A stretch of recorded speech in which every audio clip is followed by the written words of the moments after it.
ஒன்று சேர் போராடு. பா ரஞ்சித் திரைப்படங்கள்ல வர விமன் கேரக்டர்ஸ் அனலைஸ் பண்ண போறோம். இது விமன் இன் சினிமா. நான் உங்கள் பாரதி. ஏன்னா அது அப்பாவா தம்பியா அண்ணனா ஏதோ ஒரு உறவுமுறையின் அடிப்படையில் இருக்கிற எல்லா பெண்களுமே ஒடுக்குதலுக்கு தினம் ஆளாயிட்டு. ரஞ்சித் அவர்கள் அட்டகத்தி, மெட்ராஸ், சார்பாட்டா பரம்பரை, நட்சத்திரம் நகர்கிறது, காலா, கபாலி, தங்கலான் உள்ளிட்ட 7 திரைப்படங்களை இயக்கியிருக்காரு. விக்டிம் அப்படின்னு ஒரு வெப் சீரிஸ் ஒன்று பண்ணியிருக்காரு. ரஞ்சித் அவர்களுடைய திரைப்படங்கள்ல வர பெண் கதாபாத்திரங்கள் எல்லாமே புரட்சியை முன்னெடுக்கக்கூடிய பெண்களாகவும் போராட்டத்தை முன்னெடுக்கக்கூடிய பெண்களாகவும் இருக்காங்க. கொஞ்ச நேரம் எங்கேயாச்சும் நிம்மதியா பறக்குறியா பாரு. குறிப்பா நம்ம மெட்ராஸ் படத்துல வர்ற கலையரசி கதாபாத்திரம் சொல்லலாம். வாய வச்சிருவேன்.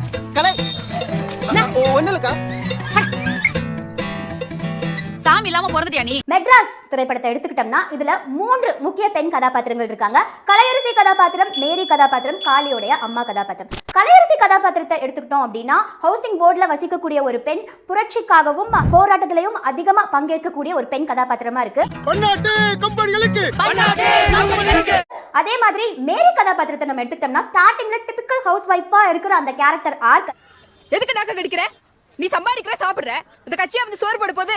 எண்டிங்ல ஒரு புரட்சிகரமான பெண்ணா அந்த கேரக்டர் ஆர்க் ரொம்பவே சூப்பரா சேஞ்ச் ஆகும்.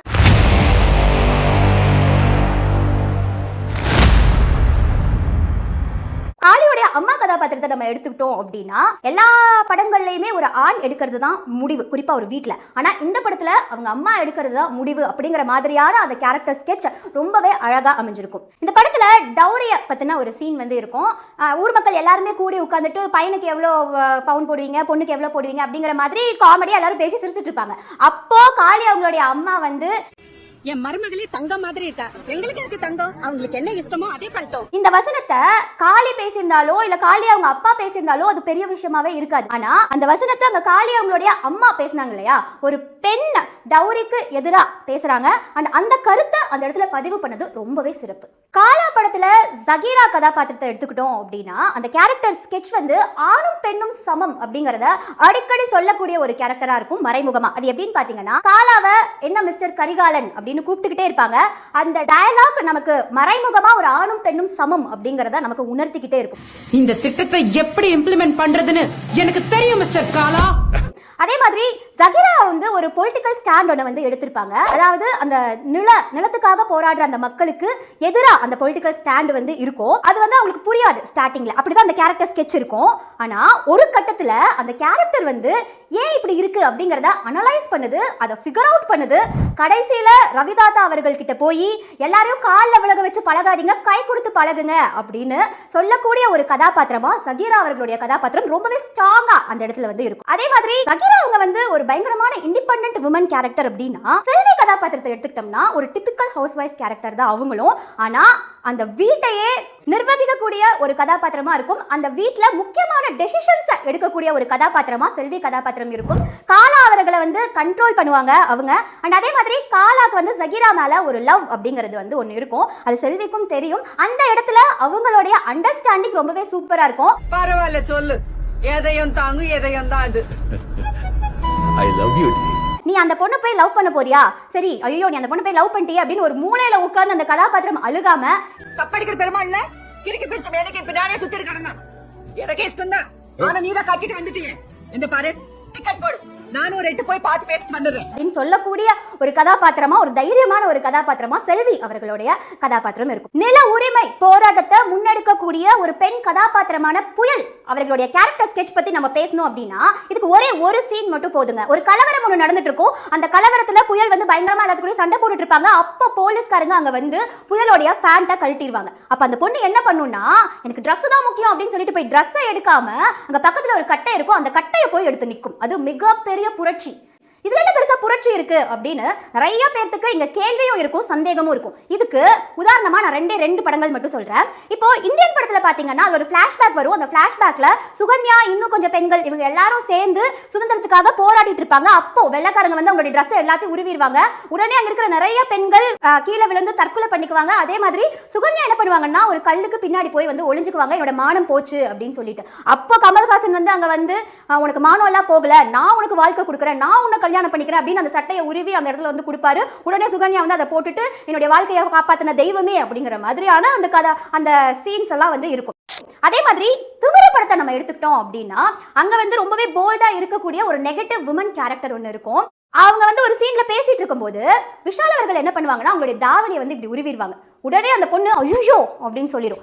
அவ்வளோ நேரம் அவ்வளோ போல்டா பேசிட்டு இருந்த பொண்ணு அவருடைய உடைய கழட்டணும்னு அவளுடைய மானம் போயிருச்சு அப்படின்னு அப்படி ஒரு ரியாக்ஷன் வந்து பண்ணும்.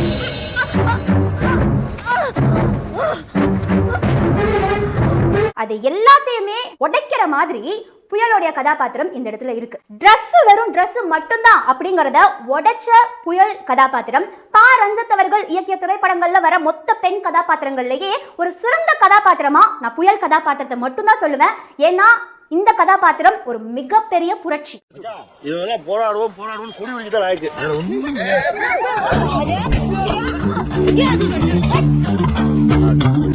கொடுப்பிடிக்கவும் தெரியும், திருப்பி அடிக்கவும் தெரியும். அடுத்ததா கபாலி திரைப்படத்துல வர குமுதவல்லி கதாபாத்திரம். இப்படிதான் ட்ரெஸ் பண்ணணும்னு யார் சொன்னா? கோட் ஷூட்ல போட்டுட்டு கெத்தா போமாமா, எல்லாரும் கூட நல்ல இங்கிலீஷ் பேசு அப்படின்னு கபாலிய அணுவா உருவாக்கக்கூடிய ஒரு பெண் கதாபாத்திரமா குமுதவல்லி கதாபாத்திரம் இருக்கும். ஒரு புரட்சிகரமான ஆண் உருவாவது ஒரு புரட்சிகரமான ஒரு பெண்ணின் கையில அப்படின்னு இந்த கதாபாத்திரம் நமக்கு உணர்த்தும். சார்பாட்டா பரம்பரை திரைப்படத்துல 2 முக்கிய பெண் கதாபாத்திரங்கள் மாரியம்மா, பாக்கியம். இந்த படத்துல நெருடலான 2 விஷயங்கள் இருக்கு.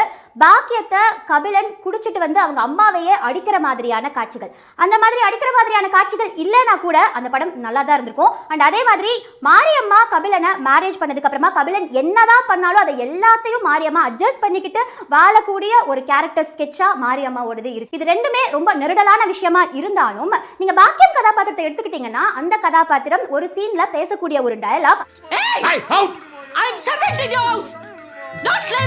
அப்படின்னு பேசிருப்பாங்க. அது என்னன்னு தெரியலங்க. பா ரஞ்சித் அவர்களுடைய திரைப்படங்களை நம்ம எடுத்துக்கிட்டோம்னா அவங்க பெண் கதாபாத்திரங்களுக்கு கொடுக்கக்கூடிய டயலாக்ஸ் எல்லா இடத்துலயுமே இம்பார்ட்டண்டா இருக்கு. அண்ட் அந்த டயலாக்ஸ் முக்கியத்துவம் அதிகமாவே இருக்குது. பா ரஞ்சித் அவர்களுடைய திரைப்படங்களை எடுத்துக்கிட்டோம்னா சிங்கிள் மதர் கேரக்டர் அதிகமாவே. காலா திரைப்படத்துல பாத்தீங்கன்னா ஒரு சிங்கிள் மதர் கேரக்டர் ஒன்று இருக்கும். அதே மாதிரி சார்பாட்டா திரைப்படத்திலையும் கபிலனுடைய அம்மா ஒரு சிங்கிள் மதரா தான் இருப்பாங்க. காலா படத்துல பாத்தீங்கன்னா கிளைமாக்ஸ் காட்சியில மக்கள் எல்லாரும் சேர்ந்து ஒரு போராட்டத்தை ஆரம்பிப்பாங்க. அப்போ ஒரு குழந்தை ஒரு கருப்பு பந்தை தூக்கி வீசுற மாதிரியான ஒரு காட்சி அங்க இருக்கும். ஒரு புரட்சியானது பெண்ணிடமிருந்து ஆரம்பிக்குது அப்படிங்கறத அந்த படத்துல டைரக்டர் ரொம்ப நல்லாவே பேசியிருப்பாரு. அடுத்ததா தங்கலான் படத்துல வர ஆரத்தி கதாபாத்திரத்தை எடுத்துக்கிட்டோம்னா இந்த கதாபாத்திரம் நமக்கு ஒரு விஷயத்தை உணர்த்தும். பண்டைய காலத்துல வர பெண்கள் ஒரு இனத்தின் தலைவியாகவும் ஒரு போர வழிநடத்தக்கூடிய தளபதியாகவும் இருந்திருக்காங்க அப்படிங்கறத ஆரத்தி அப்படிங்கிற கதாபாத்திரம் மூலியமா நமக்கு உணர்த்திருக்காரு பா ரஞ்சித் அவர்கள்.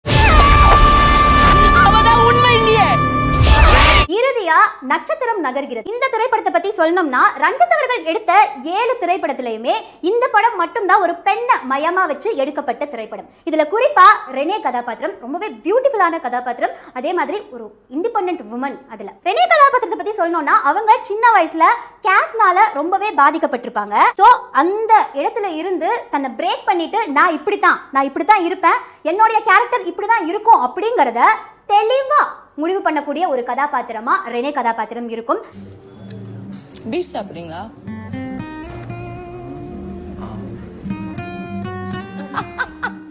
ரெனே கதாபாத்திரம் புரட்சி, காதல், கலை, அறிவியல், சித்தாந்தம், அரசியல் இது எல்லாத்தையும் கொண்டு போகக்கூடிய வெளிப்படுத்தக்கூடிய ஒரு அமேசிங்கான ஒரு கதாபாத்திரமா இருக்கு. ஒரு குறிப்பிட்ட கம்யூனிட்டில இருந்து வர காதலை நாடக காதல்னு உங்களால அசிங்கப்படுத்த முடியுது, அழிக்க முடியுது. அதையும் மீறி காதல் பண்ணா கொல்ல கூட முடியுதுல. ஓவராலா பா ரஞ்சித் அவர்கள் படத்துல வர்ற பெண் கதாபாத்திரங்கள் புரட்சி, தைரியம், சுயமரியாதை கொண்ட பெண் கதாபாத்திரங்களா இருக்கு. இதுக்கப்புறம் டைரக்டர் வெற்றிமாறன் அவர்களுடைய திரைப்படங்கள்ல வர பெண்களுடைய கதாபாத்திரங்களை எடுத்து நம்ம அனலைஸ் பண்ண போறோம் நெக்ஸ்ட் வீடியோஸ்ல.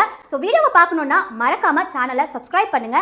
ஏன்னா ஒரு சமூக பார்வை உரையாடலாகுது, உரையாடல் நடைமுறையா மாறுது, நடைமுறை பழக்கமாகுது, அந்த பழக்கம் வழக்கமாகுது, அந்த வழக்கம் தாங்க கலாச்சாரமா உருவெடுக்குது.